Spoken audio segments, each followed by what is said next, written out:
Peggy 32. Bon, salut à toi qui verra cette vidéo, c'est Big Bike Man. Bon alors, dans cette vidéo, je vais te présenter une machine. Une machine qui a fait un flop, on peut dire, en Europe, qui a fait un flop. Elle a pas mal marché aux États-Unis, au Japon, un petit peu au Japon. Mais elle s'est mangée, je crois, la pire des claques à l'époque face à Nintendo. Voilà. Alors c'est une console portable, c'est l'ancêtre de la Nintendo Switch OLED. Oui, je dis bien, c'est l'ancêtre de la Nintendo Switch OLED, pas pour la puissance, mais pour l'écran. Hein. Puisque nous sommes en 2022, Nintendo a révolutionné la game en sortant une console avec un écran OLED. Tant qu'à savoir que le OLED existe déjà depuis pas mal de temps sur cette console. Alors qu'est-ce que c'est hein? Et c'est ma console d'époque. Hein. Je l'ai acheté et je l'ai en ma possession depuis plusieurs années. Et j'avais même oublié que j'avais ça en stock chez moi. Alors dernièrement, j'ai fait un petit peu de rangement et je suis retombé dessus. Tu sais, c'est un peu comme découvrir un trésor quand tu te promènes dans la forêt. Hein. Un petit peu, tu vois. Tu dis, ah ouais, putain, j'avais ça. Alors qu'est-ce que c'est? C'est tout simplement une PSP. Voilà, en boîte complète. Alors la boîte est un petit peu... ouais, elle accuse des années. Hein. Elle accuse des années, la boîte. Mais bon, on va te montrer la console. Puisqu'on est là tout simplement pour te montrer la console. Alors la console, elle est complète. Quand je te dis elle est complète, elle est complète. Tu as la boîte, bien sûr. Bon, il doit manquer les cales. Ouais, il manque les cales. Il manque les cales. Je te confirme qu'il manque les cales. Mais à l'intérieur, tu as une petite notice, le mode d'emploi de la console. Donc je te confirme, il manque les cales. Mais à l'intérieur, ce qui est bien, c'est que tu as une petite boîte que je m'avais procurée à l'époque, qui était une boîte rigide, puisque tu avais à l'époque ceci qui était fourni par Sony, tu vois, une petite housse hein, que j'ai encore, tu vois, c'est marqué PSP. Hein.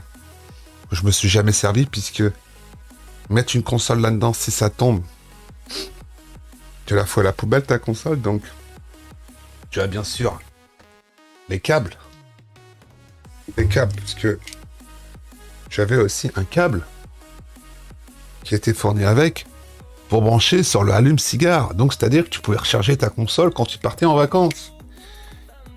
Tu as bien sûr aussi le câble de rechargement de la console classique.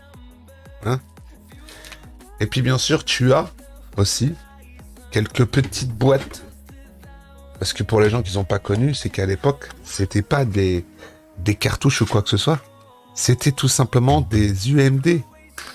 Un UMD, qu'est-ce que c'est? Un UMD, c'est un format de disque prioritaire par rapport à la console. Alors un UMD, c'est ça. Voilà. Alors tu vois, tu trouvais même encore des démos disques. Tu vois. Et maintenant, ils te font payer les démos qu'avant on te les donnait. Ils sont quand même formidables, hein, Sony. Ah, ils vous vendent des abonnements pour jouer avec des démos. Et puis j'ai quelques boîtiers de rangement pour quelques jeux. Alors qu'est-ce que j'ai comme jeu sur cette console? Bah écoutez, j'en ai pas énormément. De mémoire, je dois en avoir deux ou trois. J'en avais beaucoup plus, mais je sais pas ce que j'en ai foutu. Je vais être sincère avec vous. Alors de mémoire, il me semble que dans la console, il y a peut-être un disque. Je voudrais pas vous dire de conneries. Et je me rappelle même plus comment ça s'ouvre, comment ça fonctionne cette bête. Voilà. Alors à l'intérieur de la console, il y a bien un jeu. Et le jeu, c'est Midnight Club. Voilà. Midnight Club. Donc, tu l'ouvrais, tu mettais ta petite galette, tu fermais, et tu commençais à jouer. Alors, c'est une console que j'avais achetée, alors on me demande plus le prix, j'en sais strictement rien. Alors tu vois, j'ai mis Nightclub. Et je dois avoir encore...